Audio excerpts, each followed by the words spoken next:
ये मेरा वो नबी है। जब माँ के शिकम में थे बाप का साया सर से उठ गया, 6 साल के हुए माँ का साया सर से उठ गया, 8 साल के हुए दादा का साया सर से उठ गया। अल्लाह अकबर, खुदाई हैरान है मेरे मौला, जिसे तूने सारे जहान के लिए रहमत बना करके भेजा, उसके साथ में ऐसा मामला। माँ के शिकम में है, बाप का साया उठ गया, 6 साल के हुए माँ का साया उठ गया, 8 साल के हुए दादा दुनिया से चले गए। मौला उनके साथ ऐसा मामला, तो रब की रहमतों ने जवाब दिया। इनके वालिद का साया हमारी हिकमतों से उठा, इनकी माँ का साया हमारी हिकमतों से उठा, इनके दादा का साया हमारी हिकमतों से उठा। अगर इनकी माँ जिंदा होती, अगर इनका बाप जिंदा होता, अगर इनका दादा जिंदा होता, और जब ये मक्के में इस्लाम का परचम बुलंद करते, तो बाप कहता बेटा मेरे दबदबे के साए में तूने इस्लाम का झंडा बुलंद किया। माँ कहती बेटा मेरी ममता के साए में तूने इस्लाम का परचम बुलंद किया। दादा कहता बेटा मेरी सितवत के साए में तूने इस्लाम का परचम बुलंद किया।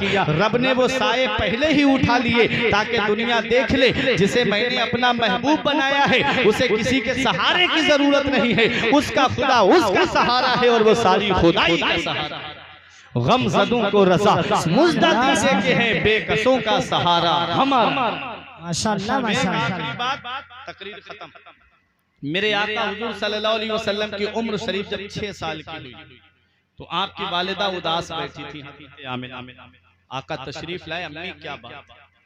हजरत आमिना कहती हैं बेटा तुम्हारे वालिद अब्दुल्ला की याद आ रही है, अपने दादा से पूछो क्या हम यसरिब जा सकते हैं? तो आपके दादा ने इजाजत दे दी, जाओ।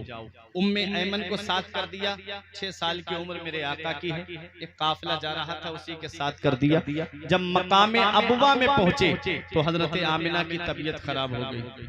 6 साल की उम्र मेरे आका की है, मकाम अबवा में पहुंचे तो हजरत आमिना की तबीयत खराब हो गई। कोई आम खातून बीमार नहीं हुई है, कबीले कुरैश की एक मुअज़्ज़ज़ खातून बीमार हुई है। काफिला ठहर गया, काफिला रुक गया, लेकिन तबीयत में कोई सुधार नहीं आया। तो काफिले वाले बोले आमिना अब हमें इजाजत दे दो, हम जाना चाहते हैं। हजरत आमिना ने फरमाया शौक से चले जाओ, मुझे किसी के सहारे की जरूरत नहीं है, मेरी हिफाजत के लिए रब्बे काबा की रहमत काफी है। काफिला चला गया। अब वो चटियल मैदान, हर तरफ पहाड़ियां ही पहाड़ियां नजर आ रही थी, बबूल के दरख्त ही दरख्त नजर आ रहे थे। बज़ाहिर कोई मर्द नहीं है मेरे आका के साथ में, 6 साल की उम्र मेरे आका की है, और साथ में बांधी उम्मे ऐमन है। और हजरत आमिना पे वो वक्त आया जो सब पे आना है, वो घड़ी आई जो सब पे आनी है, वो टाइम आया जो सब पे आना है, वो लम्हा आया जो सब पे आना है, वो वक्त आया जो सब पे आना है। जब जाकनी का आलम तारी हुआ, जब इस दुनिया ज़ाहिरी से तशरीफ ले जाने वाली है हजरत आमिना, जब आपके ऊपर मौत का वक्त तारी हुआ, तो मेरे नबी ने देखा माँ का साया सर से उठने वाला है, मुशफ़िक़ा माँ का साया सर से उठने वाला है। नबी ने अपनी माँ के सर को अपने जानू पे रख लिया, अपनी माँ का सर दबाने लगे मेरे आका। अल्लाह अकबर। जन्नत की हूरों ने कहा या रसूल अल्लाह आप हमें इजाजत दे दें, हम आपकी माँ की खिदमत करें। तो मेरे नबी का किरदार बोल रहा था, नबी का कैरेक्टर बोल रहा था, नबी का अखलाक बोल रहा था, नबी की सीरत बोल रही थी कि माँ की खिदमत का हक नर्सों और नौकरानियों की ड्यूटी लगा के अदा नहीं होता है। माँ की खिदमत का हक तब अदा होता है जब बेटा खुद अपनी माँ की खिदमत करता है। मेरे आका अपनी माँ का सर दबा रहे हैं। हजरत आमिना ने देखा कि आका रो रहे हैं, आंसू निकले हजरत आमिना के चेहरे पर गिरे। हजरत आमिना अपना हाथ नबी के चेहरे अनवर पे फेर के कहती है मत रो मेरे लाल, तू दुनिया में रोने के लिए नहीं आया है, आंसू मत बहा मेरे लाल, तू दुनिया में आंसू बहाने के लिए नहीं आया है, बल्कि बहते हुए आंसुओं को पोंछने के लिए आया है। तू तो रोते हुए को हंसाने के लिए आया है। बच्चे माँ बाप की मौत पे इसलिए रोते हैं कि माँ बाप के बाद में बेसहारा हो जाएंगे। मेरे लाल तू किसी के सहारे का मोहताज नहीं है, तेरा खुदा तेरा सहारा है और तू सारी खुदाई का सहारा है। अल्लाह अकबर। मेरे आका हुजूर सल्लल्लाहु अलैहि वसल्लम से हजरत आमिना कहती है मेरे लाल मैं देख रही हूँ तेरा चर्चा मशरिक से लेके मगरिब तक, शिमाल से लेके जुनूब तक, मेरे लाल सारे जहान में तेरा चर्चा होगा। वह जिक्र बाप और मेरा जिक्र बाकी रहेगा। आमिना का चर्चा कभी खत्म नहीं होगा, आमिना का नाम कभी नहीं मिटेगा, आमिना का जिक्र कभी खत्म नहीं होगा। वह वलद तोहरा तेरे जैसा पाकीज़ा बेटा छोड़कर जा रही हूँ, तेरे जैसा सुथरा बेटा छोड़कर जा रही हूँ। ये कहा हजरत आमिना ने और मेरे आका को गोद में लिया, प्यार किया मेरे आका को, और हजरत आमिना ने प्यार करने के बाद उम्मे ऐमन को देते हुए कहा, उम्मे ऐमन आज से मेरा मोहम्मद तेरे हवाले है, मेरे बेटे का ख्याल रखना, मेरे बेटे को दीवारों से हाथ लगा के रोने मत देना। उम्मे ऐमन कहती है हजरत आमिना की आवाज रुक गई। हजरत आमिना की जब आवाज रुक गई तो नबी अपनी माँ का जिस्म पकड़ करके हिलाने लगे। नबी अपनी माँ के जिस्म को हिला करके कह रहे थे, अम्मी और बोलो ना, अम्मी और बोलो ना, अम्मी और बोलो ना। अल्लाह अकबर। मेरे आका हुजूर सल्लल्लाहु अलैहि वसल्लम कहते, अम्मी और बोलो ना। हजरत आमिना की आवाज नहीं आई। एक कान पुरवा के जिंदा दिल मुसलमानों, मेरे आका ने 6 साल की उम्र में उन्हीं पथरीली वादियों में रेतीली जमीन पर अपनी माँ की लहद बनाई, अपनी माँ की तुरबत बनाई। मेरे आका ने 6 साल की उम्र में, उम्मे ऐमन कहती है, जितना मैंने मोहम्मद को अपने माँ के जिस्म से लिपट करके रोते हुए देखा, उतना मैंने मक्के में किसी बच्चे को रोते हुए नहीं देखा। आका अपनी माँ की तुरबत से लिपट लिपट करके रो रहे थे। उम्मे ऐमन कहती, जब मैं लेकर के चलने लगी, एक टीले पे चढ़ रही थी, आका ने मुझसे हाथ छुड़ाया और दौड़ते हुए आए और अपनी माँ की तुरबत से लिपट करके रोने लगे। माँ क्या है, मदीने वाले मुस्तफा ने माओ की इज्जत बताई, मदीने वाले मुस्तफा ने माओ से प्यार करना सिखाया। ऐ नौजवानों, अगर माँ बाप जिंदा हैं तो उनकी कद्र कर लो, माँ बाप जिंदा हैं तो उनकी खिदमत कर लो। जिस दिन माँ बाप का साया सर से उठ जाता है, उस दिन कोई दुआ देने वाला नसीब नहीं होता। सच्चे दिल से अगर कोई हमें दुआ देता है, वो माँ बाप हैं जो अपनी औलाद को सच्चे दिल से दुआ देते हैं। जिस दिन बाप की चारपाई घर से उड़ जाए, जिस दिन माँ की चारपाई घर से उड़ जाए, उस दिन कोई नहीं है जो मोहब्बत से बात कर ले। बेटा बाहर काम करने चला जाए, माँ बाप हैं कि रात को नींद नहीं आती जब तक अपने बेटे से बात नहीं कर लेते। माँ अपने बेटे से फोन पे बात करके पूछती, मेरे बेटे खाना खाया, मेरे बेटे तेरी तबीयत कैसी है। जब बेटा अपने आप को सही बताता है तब माँ को चैन की नींद आती है। माँ बाप अल्लाह की बहुत बड़ी नेमत है। आज ये नई जनरेशन नहीं समझती ना, आज की ये नई नस्ल नहीं जान पाती ना कि माँ बाप ने उनके लिए किया क्या है। कभी तुमको ये लगे ना तुम्हारे माँ बाप ने तुम्हारे लिए क्या किया है, तो अपने वालिद के हाथ की लकीरें देख लिया करो। मैंने पूछा, अब्बा मेरे हाथ की लकीरें नजर आ रही है, तुम्हारे हाथ की लकीरें कहाँ चली गई? तो एक जवाब दिया था, बेटा तुम्हारी तकदीर बनाते बनाते हमारे हाथ की लकीरें मिट गई। बाप क्या नहीं करता अपनी औलाद के लिए, बाप कौन सी कुर्बानी नहीं देता अपनी औलाद के लिए। आज ये औलाद क्या जाने, जिसे मोबाइल चलाने से फुर्सत नहीं मिलती, जिसे व्हाट्सएप चलाने से फुर्सत नहीं मिलती, जिसे फेसबुक चलाने से फुर्सत नहीं मिलती, जो 2.5 घंटे की फिल्में बैठ करके देख ले, बाप से 10 मिनट बात करना पसंद ना करे, जो पूरा IPL बैठ करके देखे और माँ से 4 बातें करना पसंद ना करे, वो कौम क्या जाने कि माँ बाप ने कौन सी कुर्बानी उनके लिए पेश की है।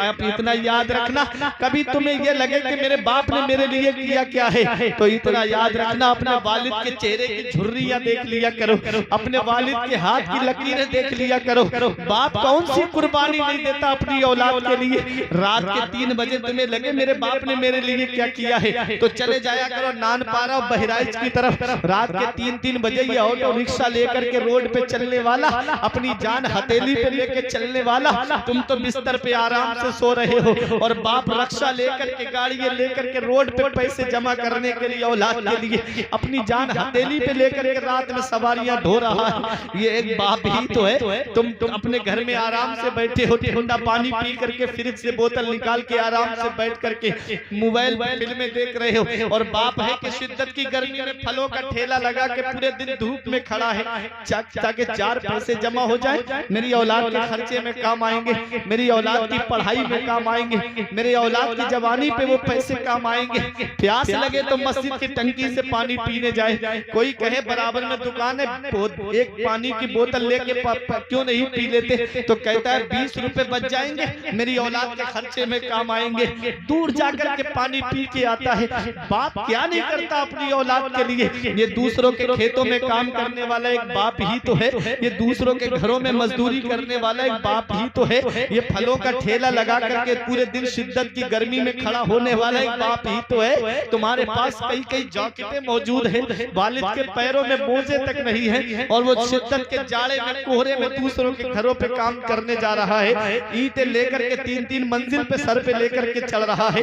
ये एक बाप ही तो है। बाप कौन सी कुर्बानी नहीं देता अपनी औलाद के लिए? बाप कौन सी कुर्बानी से नहीं गुजरता अपनी औलाद के लिए? आज ये औलाद नहीं जानती ना कि मेरे बाप ने मेरे लिए क्या किया है।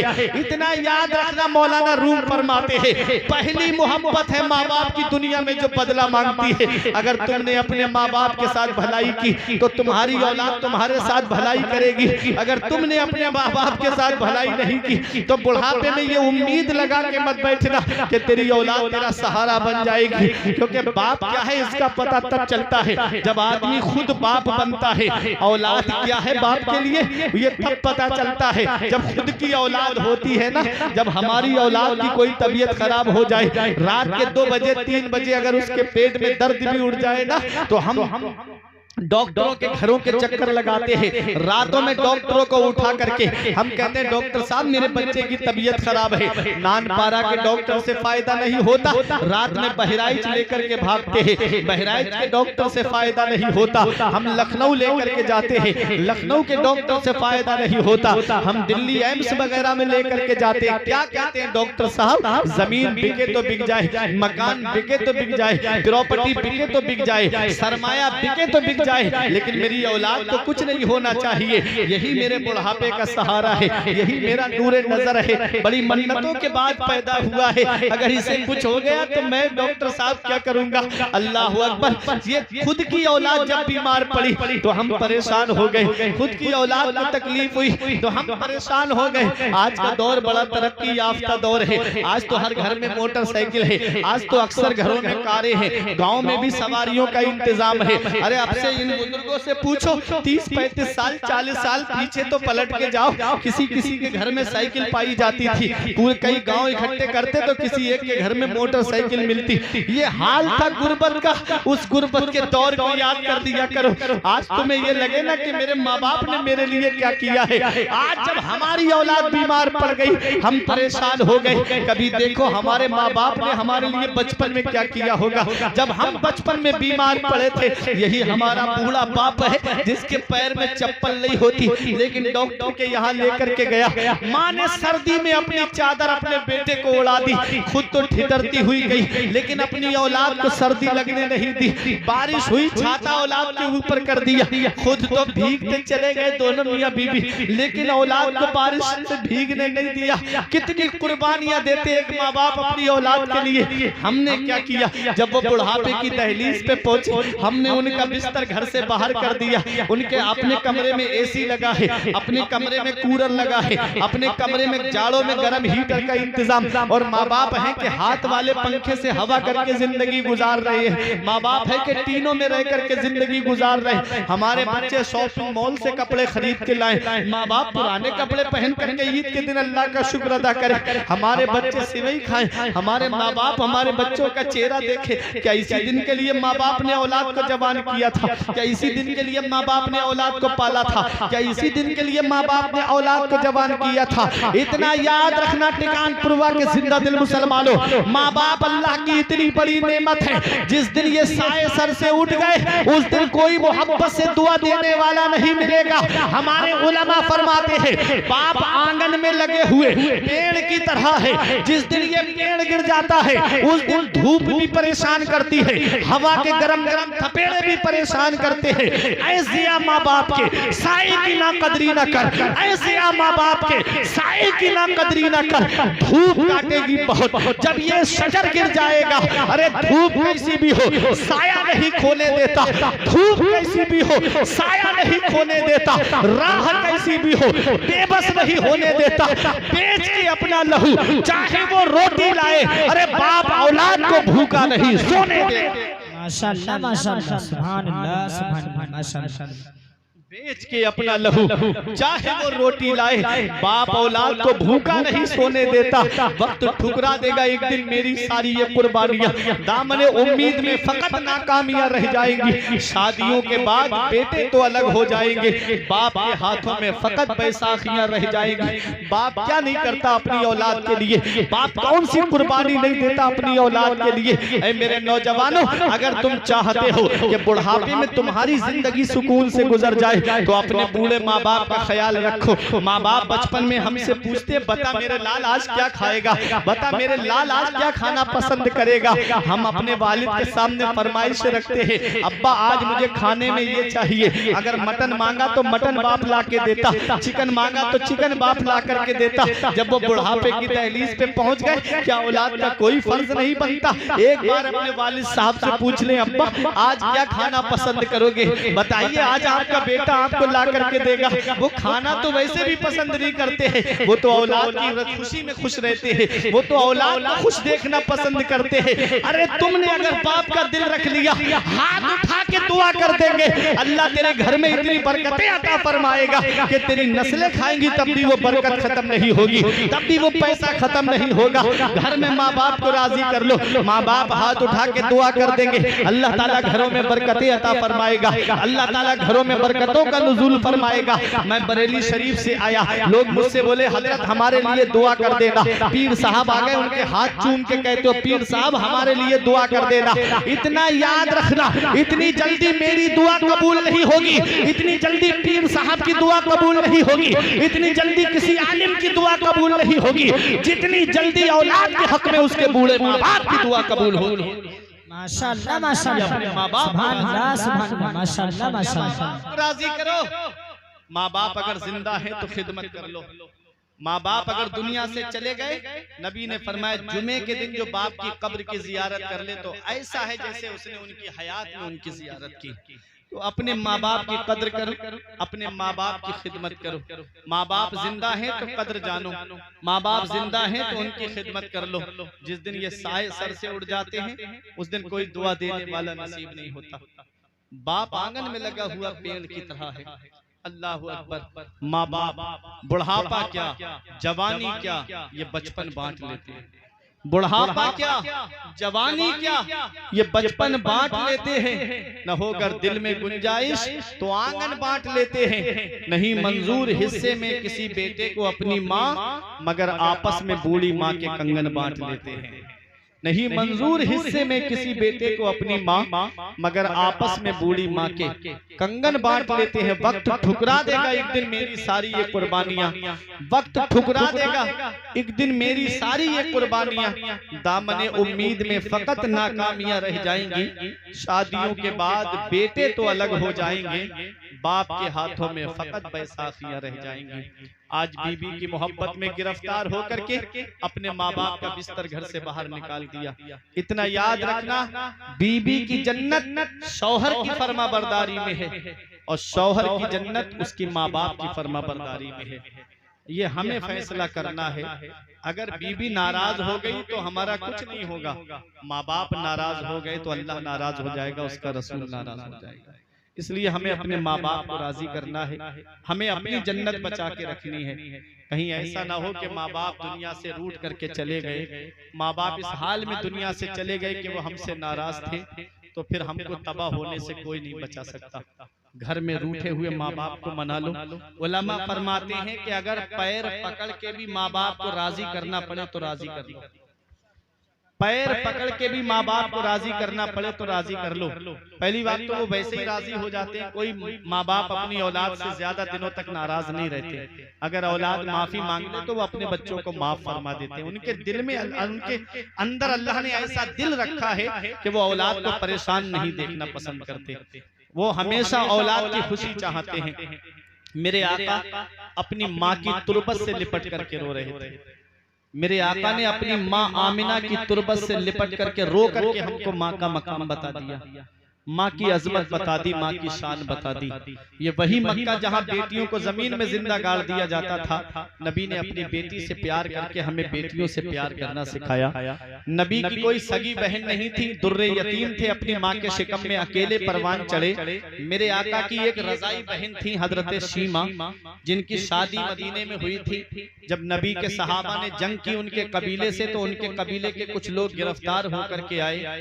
तो उनके कबीले के लोग चंदा इकट्ठा कर रहे थे फिदिये के लिए, पैसे के। शीमा पैसे दे दो, तुम्हारे शौहर को पकड़ लिया है, उन्हें छुड़ा के लाएंगे। कहा किसने पकड़ा है? कहा मक्के से हिजरत करके मदीना आए हैं, नाम मोहम्मद रसूलुल्लाह है। तो हजरत शीमा ने कहा क्या नाम बताया? कहा मोहम्मद। तो कहा ऐसा है, अगर वही मोहम्मद हैं जिन्हें मैं जानती हूं तो कोई पैसा देने की जरूरत नहीं। कहा क्यों? कहा तुम मुझे लेकर के चलो। जब लेकर के आए तो अब वो दौर नहीं है जिस दौर में नबी के रास्ते में कांटे बिछा दिए जाते थे। अब वो दौर नहीं है जिस दौर में नबी के ऊपर ऊंट की ओजड़ियां रख दी जाती थी। वो मकाम है मेरे नबी का कि अल्लाह तबारक व तआला का मुकर्रब फरिश्ता हजरत जिब्राईल अलैहिस्सलाम भी आते हैं तो बगैर इजाजत के अंदर नहीं जाते। हजरत शीमा ने देखा आका अंदर बैठे हैं, आप चली जा रही थी अंदर, तो सहाबाए किराम दरवाजे पे खड़े थे तलवार लेकर के। ओ दीवानी औरत कहाँ चली जा रही, तुझे पता नहीं है इमामुल अंबिया की बारगाह है। हजरत शीमा ने कहा खल्लू सबीली वअलमू अना उख्तु नबीयकुम, मेरा रास्ता खाली कर दो, मुझे नहीं पहचानते, मैं तुम्हारे नबी की बहन लगती हूँ। मेरा रास्ता खाली कर दो, मुझे नहीं पहचानते, मैं तुम्हारे नबी की बहन लगती हूँ। नजरें झुक गई, तलवारें हट गई, अंदर गई हजरत शीमा। नजर पड़ी मेरे आका की। मेरे आका ने फरमाया बहन कैसे आना हुआ, बुलावा भेज देती मैं आ जाता। अल्लाह अकबर। कहा मेरे शौहर को गिरफ्तार कर लिया है। नबी ने फरमाया सबको छोड़ दो, सबको रिहा कर दिया। सहाबा से फरमाया मेरे सहाबा, मैं हर मामले में तुमसे मशवरा करता था, आज मेरी बहन मेरे दरवाजे पर आ गई, इसलिए मैंने उसकी दिलजोई के लिए सबको छोड़ दिया। तो सहाबाए किराम ने कहा आका हमारे माँ बाप आपकी अजमत पे कुर्बान, आका हम मालिक व मुख्तार हैं, आप जो चाहे वो करें। मेरे आका ने जब बहन को रुखसत किया तो जोड़े भी दिए, घोड़े भी दिए, और भी खाने पीने के सामान दिए, सवारी दी, और फरमाया बहन मोहम्मद का दरवाजा तेरे लिए हर वक्त खुला हुआ है। ये वही मक्का है ना जहाँ बहनों को भाई अपने हाथों से ज़िबा कर देता था। नबी ने अपनी रजाई बहन से मोहब्बत करके बहनों से प्यार करना हमको सिखाया। ये मेरे नबी की सीरत है। मेरे आका ने माँ से मोहब्बत करना सिखाया, बेटियों से मोहब्बत करना सिखाया, बहनों से मोहब्बत करना सिखाया। वहीं मेरे आका ने हजरत खदीजतुल कुबरा से मोहब्बत करके बीबियों से प्यार करना सिखाया। जब आखिरी वक्त में हजरत खदीजतुल कुबरा ने कहा आका मेरी मर्जी है कि मुझे कफन आपकी चादर का दिया जाए, तो नबी ने फरमाया खदीजा तुमने मेरा लिबास मांगा, अगर मोहम्मद से उनकी खाल मांगती तो मोहम्मद तुमको अपनी खाल अता फरमा देते। ये बीबियों से प्यार करना नबी ने सिखाया। तो बीबी पैर की जूती नहीं है, वो बाप का आंगन तुम्हारे लिए छोड़कर आई है, वो माँ का आंगन तुम्हारे लिए छोड़कर आई है, वो बहनों का साथ तुम्हारे लिए छोड़कर आई है, वो भाइयों का साथ तुम्हारे लिए छोड़कर आई है। अब तुम्हारे घर में भी उसे आराम नहीं मिलेगा तो वो आराम कहाँ तलाश करेगी। इसलिए अपनी बीबियों की भी कदर करो, अपनी बीबियों से मोहब्बत से पेश आओ। मेरे आका ने हज्जतुल वदा के मौके पे, आखिरी हज जो आपने अपनी जिंदगी का फरमाया, उस मौके पे आपने 1.25 लाख सहाबाए किराम के मजमे को मुखातब करके फरमाया मैं तुम्हें औरतों के हक में तुमको खबरदार करता हूँ, तुम अपनी बीबियों से मोहब्बत से पेश आना, तुम अपनी बीबियों के साथ में इंसाफ करना, तुम अपनी बीबियों से मोहब्बत से पेश आना, हुस्न सुलूक से पेश आना। ये मदीने वाले मुस्तफा पैगाम दे करके गए। अम्मी आयशा सिद्दीका कहती हैं आखिरी वक्त था मेरे आका का, मेरे गोद में आका का सर रखा हुआ था। आखिरी जो जुमले थे मेरे आका के, वो मेरे आका ये फरमाते हुए दुनिया जाहिरी से तशरीफ ले गए, या उम्मती अस्सलात अस्सलात, ऐ मेरी उम्मत नमाज की पाबंदी रखना, ऐ मेरी उम्मत नमाज पढ़ते रहना, ऐ मेरी उम्मत नमाज की हर हाल में पाबंदी करना। बताओ आज हम कितनी अपनी आका की आंखों को ठंडक पहुंचा रहे हैं, आज हम कितना अपने नबी की आंखों को ठंडक पहुंचा रहे हैं। आज मस्जिदें हमारी वीरान हो गई, आज मदरसे हमारे वीरान वीरान हो गए। हमने सिनेमा हॉल आबाद कर दिए। अभी ईद पर एक फिल्म रिलीज हुई, आदमी 3-3 हजार के टिकट खरीद के मुसलमान देखने के लिए गया। ये मुसलमानों का हाल हो गया है। अल्लाह अकबर, जरा सोचो तो सही। इनकी अमीरी देखना हो तो ब्याह शादी इनकी देखो, इनकी अमीरी देखना हो तो इनकी शादियों में खर्च करना देखो, और इनकी गरीबी देखना हो तो इनकी मस्जिदें देखो, मस्जिद के इमाम देखो, इनके मदरसे देखो। हमने मदरसे वीरान कर दिए, मस्जिदें वीरान कर दी, सिनेमा हॉल आबाद कर दिए। गैरों की नजरें हमारी मदरसों पे टिकी हैं, गैरों की नजरें हमारी मस्जिदों पे टिकी हुई हैं। कभी लाउड स्पीकर पे पाबंदी लग रही है, कहीं अजान पे पाबंदी लग रही है, कहीं नमाज पे पाबंदी लगती जा रही है। हाल हो गया आज हमारा। हमने मस्जिदों को आबाद किया। एक यहूदी मुफक्किर का कहना है, एक यहूदी मुफक्किर का ये कहना है कि जिस दिन मुसलमान ईशा में और फजर में ऐसे जमा होने लगे जैसे वो जुमा और ईद में जमा होता है, तो उसे सरदारी करने से कोई नहीं रोक सकता, उसे हुकूमत करने से कोई नहीं रोक सकता। तो मेरे प्यारे मुसलमानों, ये जलसा है, पता नहीं मेरी आपसे मुलाकात हो या ना हो। मैं आया एक पैगाम देने के लिए, शरीयत की बातें बताने के लिए। वो बातें मैंने नबी की सीरत की रोशनी में आप तक पहुंचा दी। दुआ करता हूँ परवरदिगार आलम पहले मुझे, बाद में आपको अमल की तौफीक अता फरमाए। और मेरे बयान करने में सबकते लिसानी की वजह से या बतकाज़ा बशरियत कोई गलती हो गई हो तो मौला मुझे माफ फरमाए। अस्तगफिरुल्लाह रब्बी मिन कुल्ले ज़ंबि व अतूबु इलैहि। मेरे साथ मिलकर के कलमा तैयब पढ़ने, ला इलाहा इल्लल्लाहु मुहम्मदुर रसूलुल्लाह सल्लल्लाहु तआला अलैहि वसल्लम। ये जिंदगी सवारी दिलशाद कीजिए, लम्हात जिंदगी के ना बर्बाद कीजिए। जब मकसद हयात इबादत खुदा की है, पढ़िए नमाज, मस्जिदें आबाद कीजिए। जरा हाथ उठा के बताएं कितने लोग हैं जो नमाज की पाबंदी करेंगे। अरे नमाज हर हाल में फर्ज है, हर हाल में नमाज फर्ज है। नमाज एक ऐसी अल्लाह की इबादत है जो किसी हाल में माफ नहीं है, जो किसी भी हाल में माफ नहीं है। हमें हर हाल में अल्लाह की इबादत करनी है। नमाज पढ़ के दुनिया से जाओ, अल्लाह की इबादत करके दुनिया से जाओ, अपने रब को राजी करके दुनिया से जाओ, अपने रसूल को राजी करके दुनिया से जाओ। ये